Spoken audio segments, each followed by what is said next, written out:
कालची उलट्या पावलांची बाई आठवतेय ना? आज पूर्ण सत्य सांगतो. ती बाई हळूहळू पुढे येत होती.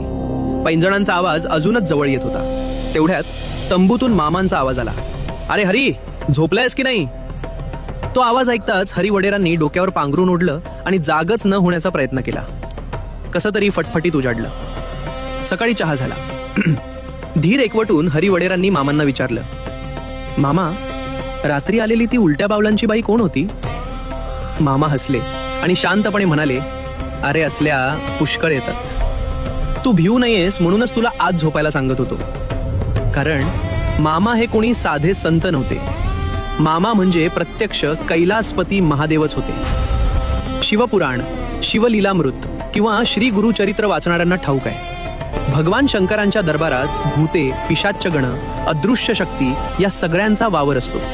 म्हणूनच मामांच्या आसपास अशा गोष्टी असणं यात काहीच नवल नाही. मामांची आज्ञा ही केवळ शब्द नसते, ती भक्तासाठी कवच असते. भक्ताने प्रश्न न करता मुकाट्याने मामांची आज्ञा पाळावी. तुमच्या एका सबस्क्राईबमुळे बाळू मामांचे चरित्र जगभरात पोचेल. या पुण्यकर्मात सहभागी व्हा. सबस्क्राईब करा.